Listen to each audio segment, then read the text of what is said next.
लेकिन मैं रतेंद्र भाटिया से एक सवाल ले रहा हूं, उसके बाद Gaurav ji, you have to get the political angle in it. अभी अभी जो एनसीडब्ल्यू की चेयरमैन है, उनका रिस्पॉन्स आया रेखा शर्मा का, वो कह रहे हैं well done, and she is tagging Swati Jain, Swati Maliwal, we must rise and raise our voice against the perpetrators. आप समझिए, सांसद को मारा गया, एलिगेशन है, और उन्हीं का एलिगेशन है डायरी एंट्री के हिसाब से। उसके बाद वो कंप्लेंट क्यों नहीं कर रही है, उनके ऊपर क्या दबाव है, मैं ये नहीं समझ पा रहा हूं। जो पार्टी कहती थी हर कोई गलत है, सिर्फ वो ठीक है, जिनके नेता अब शराब घोटाले में जेल में है, उनके प्रेजेंस में, उनके आवास में ये हो रहा है। अब और कितना गिरना रह गया है आम आदमी पार्टी के लिए।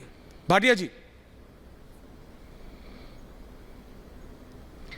सर, आप किस हिसाब से कह रहे हैं कि बहुत बढ़िया पार्टी है, बहुत अच्छी पार्टी है? मैं तो हैरान होता हूँ बातें सुन के इनकी। 6 महीने आप देखिए, एक सांसद और उसके बाद एक महिला, उसके ऊपर पहले तो आप उसको मारते हो, फिर उसके बाद जब वो अपनी आवाज उठाती है तो उसको इतने दबाव में डाल देते हो कि वो कुछ बोल नहीं पा रही है आज की डेट में।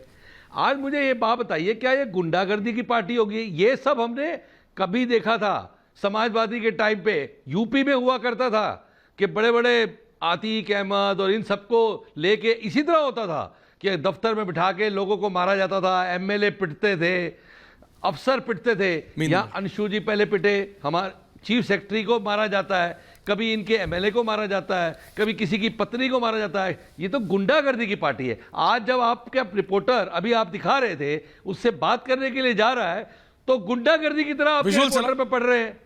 तो क्या ये सरकार को ये अजय वाले विजुअल्स, ये कौन सी बदमाशी की सरकार है? चोरियां ये करे, डकैतियां ये करे, शराब घोटाले ये करे, उसके बाद भी आगे गुंडागर्दी करे, महिला को ये मारे। अब इससे ज्यादा रह क्या गया है देश? वही तो मैं कह रहा हूं पंकज शर्मा जी, इससे पहले गौरव भाटिया जी आए दोबारा डिबेट में, ये तो बता दीजिए, लड़की हूं, लड़ सकती हूं, आज कहां है प्रियंका वाड्रा जी?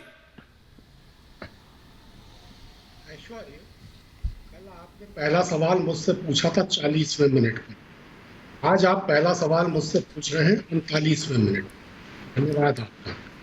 बावजूद इसके कि आपने बहुत से महत्वपूर्ण मामलों को कभी इतना तूल नहीं दिया, बावजूद इसके कि आपने ब्रजभूषण शरण सिंह जी जैसे लोगों से लेकर काफी ऐसे लोग हैं जिन पर कभी इतना ध्यान नहीं दिया, आज आप इस घटना पर बावजूद इसके कि इतना तूल दे रहे हैं इस घटना को। मैं ये कहना चाहता हूँ, नहीं इतना तूल दे रहे हैं मतलब, नहीं इतना तूल दे रहे हैं क्या मतलब? पूरी बात सुन लीजिए। तो सर बताइए, सांसद है, मुख्यमंत्री आवास में पिटने का आरोप है, तूल देने की बात है? पूरी बात तो सुनिए जी, बताइए सर, पूरी बात सुनिए। ओके, बावजूद इसके कि विभव जो है, विभव नाम का मतलब होता है ऐश्वर्य। बावजूद इसके मैं ये कहना चाहता हूं कि अरविंद केजरीवाल जी को और आम आदमी पार्टी को इस मामले में पूरी तरह साफ होकर सामने आना चाहिए। ये उनका नैतिक कर्तव्य है कि यदि मुख्यमंत्री निवास में इस तरह की किसी घटना के आरोप हैं तो उस पर अरविंद केजरीवाल भी सफाई दें, और स्वाति मालीवाल के मामले में पूरी आम आदमी पार्टी पूरी तरह पाक साफ होकर सामने आए। ये उनका नैतिक दायित्व है। ठीक है, आप बहुत से मामलों में पक्षपात करते हैं, कई चीजें जिनको उठाना चाहिए नहीं उठाते हैं, कई चीजें जो शायद उतनी महत्वपूर्ण नहीं हो उनको बड़े जोर शोर से उठाते हैं, लेकिन ये मीडिया के नाते आपका कर्तव्य है और पक्षपात करने का भी शायद आपको अधिकार है। पर बावजूद इसके, जैसा मैंने कहा, केजरीवाल जी को और आम आदमी पार्टी को इस मामले में लीपापोती नहीं करना चाहिए। Okay, Pankaj Sharma ji, I got your point. Gaurav Bhatia ji, सब कह रहे हैं कि भाई रिटर्न कंप्लेंट नहीं है, तो जरा, क्योंकि आप लॉयर भी हैं, जरा सुप्रीम कोर्ट के जरा बता दीजिए, रिटर्न कंप्लेंट भी नहीं है। भाटी जी कह रहे हैं, समाजवादी पार्टी के यहाँ संजीव जी बैठे हैं, वो कह रहे हैं, संजय मिश्रा कह रहे हैं, भैया कंप्लेंट नहीं है, कंप्लेंट नहीं है, कोई ये नहीं है। स्वाति मालिवाल ने कोई रिटर्न कंप्लेंट दी है क्या? कुछ नहीं दिया है, तो आप क्यों उठा रहे हैं, क्यों तूल दे रहे हैं? Gaurav ji, from legal perspective also please. देखिए ऐश्वर्या जी, क्या तर्क दिए गए पापी आपके समर्थकों द्वारा, कांग्रेस पार्टी के समर्थक द्वारा। इन्होंने कहा तूल मत दीजिए, और जो वारदातें हुई हैं उसको उठाया। मतलब ये कहना चाह रहे हैं कि ब्रजभूषण शरण जिनके खिलाफ चार्जशीट फाइल हो गई है, अगर उनके खिलाफ कार्रवाई हुई है या मीडिया ने कम डिबेट करी है, इसलिए स्वाति मालीवाल के साथ जो हुआ वो ठीक हुआ। स्वाति मालीवाल को पिटवाया अरविंद केजरीवाल ने मुख्यमंत्री आवास में अपने ही पीए से, तो ठीक किया। अगर वो अपने पीए को संरक्षण दे रहे हैं, लखनऊ लेके गए कार्रवाई करने की बजाय, तो ठीक ही किया। देखिए, विधिक तौर पे मैं आपको एक बात बता दूं, अगर कोई कॉग्निजेबल ऑफेंस होता है जो कि गंभीर माना जाता है इंडियन पीनल कोड में और सीआरपीसी में, तो तुरंत एफआईआर लिखना, ये सुप्रीम कोर्ट का जजमेंट भी है। लेकिन ये केस क्यों अलग है समझिए जी। स्वाति मालीवाल के मोबाइल फोन से जो मीडिया में रिपोर्ट्स आई हैं, एक कॉल जाता है और कॉल में वो ये कहती है, मैं फिर से पढ़ दूं जो लिखा है जनरल डायरी में, कॉलर बोल रहा है मैं अभी सीएम के घर पर हूं, उन्होंने अपने पीए वैभव कुमार के साथ बुरी तरह मारपीट की है के साथ। अब आप मुझे बताइए, अगर वो व्यक्ति खुद कॉल कर रहा है तो पुलिस उसी व्यक्ति से उसका स्टेटमेंट रिकॉर्ड करेगा। लेकिन स्वाति मालीवाल को क्या अगवा कर लिया गया है? क्या उन्हें डराया जा रहा है?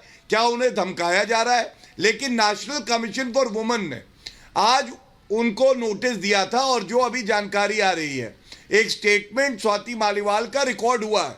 मैं समझता हूं दूध का दूध और शराब की शराब हो जाएगी, और जो शराबी घोटालेबाज सीएम है ना, वो उसके कृत्य उसके जो कुकर्म है सब सामने आएंगे। कल ये सबसे बड़ी खबर बनेगी, क्योंकि देश की महिलाएं, मैं तो कह रहा हूं खबर तो ये कल ही बन गई थी या परसों ही बन गई थी। आप कुछ कहना चाह रहे? डॉक्टर जोशी, मैं आपका जवाब दे रहा हूं। टीना जी, आप कुछ कह रही थी, मैं आ रहा हूं आपके पास। बोलिए बोलिए बोलिए संजीव। स्टूडियो और गौरव भाटिया जी, स्टूडियो डायरेक्टर, चाह रहा हूं टॉक बैक देखो अपना। इनको ये खबर होनी टॉक बैक खुला हुआ है। हाँ। इतनी बड़े पार्टी के प्रवक्ता हैं, इतने बड़े नेता हैं कि आम आदमी पार्टी के राज्यसभा सांसद संजय सिंह ने दूसरे दिन आकर प्रेस कॉन्फ्रेंस करके देश को बताया क्या स्वाति मालीवाल के साथ वहां पे अवस्था हुई, उसकी जांच पार्टी करेगी। नहीं तो क्यों नहीं? बीजेपी को हो हल्ला करने की आवश्यकता क्या है? आप बरेली पे बोलेंगे नहीं, सहारनपुर पे बोलेंगे नहीं, आप बलिया पे बोलेंगे नहीं, आप बनारस पे बोलेंगे नहीं, आप तो हथरस पे बोलेंगे नहीं, और ज्यादा से ज्यादा भूषण शरण सिंह पे डर से बोल भी नहीं सकते आप, क्योंकि ठाकुरों के डर से वहां पे आप बोल नहीं सकते। क्या कार्रवाई बताइए? आज तो आप ये गंदी राजनीति, भारतीय जनता पार्टी को हक ही नहीं है महिलाओं पे बात करने का। आप जिस शब्दों का प्रयोग करते हैं, मैं समझता हूं कि आप भारतीय जनता पार्टी को करते हैं। गौरव भाटिया जी, क्या कार्रवाई करी अरविंद केजरीवाल ने? बताइए जरा, संसार करते हैं अपने पार्टी को भी। आप ये बताइए अरविंद केजरीवाल, एक बात बताइए, भूषण शरण सिंह पे एक बयान बताइए, ब्रिजभूषण शरण सिंह पे एक बयान बताइए, आप हाथरस के मामले पे एक बयान बताइए, हाथरस के मामले में लोगों को रोका गया, एक सेकंड कहना भी होना है, क्यों सारी पुलिस लगा दी गई? वो महिला नहीं थी। और ऐश्वर्या जी, सबसे बड़ा सवाल, ये एक सांसद होने के नाते स्वाति मालीवाल, मेरी बात सुनिए, 2 वर्सेस 2 वाली विंडो चले। एक सेकंड, लेकिन संजय जी एक मिनट, गौरव जी प्लीज एक मिनट। कैसरगंज पे ब्रिजभूषण शरण सिंह पे 2 वर्सेस 2 चलाइए। और मैं ये बता रहा हूं, हमारे नए स्टूडियोज की फीड मेरे पास कान में आ रही है, इसको ठीक कराइए। मैं सिर्फ आपसे इतना कह रहा हूं, कैसरगंज पे आपको है ना, आप हर बार बोलते हैं ना, जैसे मैं आपसे स्वाति मालीवाल की बात करता हूं, आप कहते हैं ब्रिजभूषण शरण सिंह, आप कहते हैं पहलवान, आप कहते हैं किसान। गलत होता है, सही नहीं होता। ये बीजेपी से उस दिन पूछा था मैंने, क्या कैसरगंज से ब्रिजभूषण शरण सिंह के परिवार के अलावा कोई और नेता नहीं? क्या हिम्मत नहीं कर पाई बीजेपी किसी और को टिकट देने के अलावा? उनकी ब्रिजभूषण शरण सिंह जी की धर्मपत्नी सांसद रह चुकी है, उनका एक बेटा विधायक है, दूसरे बेटे को आप सांसद बना रहे हैं, और आप परिवारवाद की बात करेंगे। It falls flat on BJP's face. ये जनता को भी दिखता है। लेकिन